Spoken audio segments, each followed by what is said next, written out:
Are we still aping the West in terms of catering to from our education system, coaching system, teaching methods as to what the West wants, and let's try and supplement that? Or have we changed our mindset? And secondly, if we want to get to a Viksit Bharat by 2047, what more do we need to do? Yes, great question. So how much time I have for these two questions? You take your time. Yeah, sure. So the first question is, what is our education system? See, I would just want many of the viewers who are taking this to look at out-of-the-box thinking through mathematics from IIT Madras. This, in my opinion, is a very, very interesting, important course where we say that you can, from nature, you can learn a lot of things which, textbooks don't teach you, right? Like frog jumping of a frog. You can learn a lot of things where you can solve many trigonometry or geometry problems, okay? Or sequence problems, number theory problems. So I just want all the viewers to look at out-of-box thinking and search IIT Madras out-of-the-box thinking. We have introduced that course. For example, since you asked about how are we, I strongly believe that, Indian knowledge system and Indian education, Indian way of education is extremely important, and mother tongue is extremely important. We should be conversant in English. So I think all of us agree that we need to talk good English.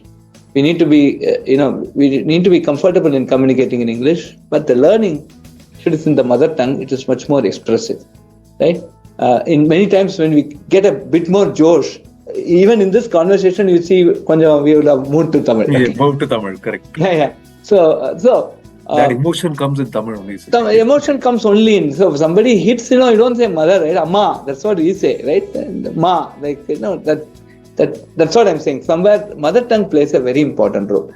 And I believe that Aram Shaya Virumbu Aruvadishinam that we had is much better than a Nasri rhyme that we are speaking to. Because we teach the Aram Shaya Virumbu Aruvadishinam, you see this Atichuvadi, that teaches you A-I-E. It also teaches you moral values, and it's also a nice memorization, right? So all these three things come. So Indian, and that is true in every language. If you go to Malayalam, you have one Telugu, you have Oriya, you have in all the languages, Hindi we have. So I think our knowledge system has been very robust. It has, and it is so packed that when you do one thing, you learn N things. Right, in Tamil Nadu, I think even in the northern part, do you know this Pallanguri, right? This Pallanguri is a game that we play, right? It's our things. Pallanguri teaches us so many things. It teaches you strategy. It teaches you, the tactics or whatever you plan. And then it also teaches you a lot of mathematics, modulo arithmetic. Okay, 16 mod.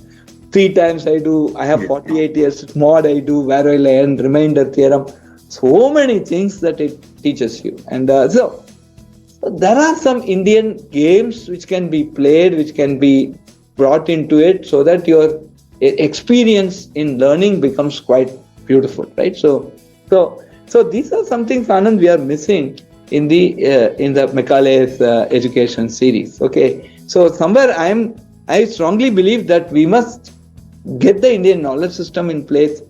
We must understand what our entire knowledge base, right, in each of these languages have, and put all these things together and basically see how we can educate our kids using these systems that were existing, say, 200, 300 years before.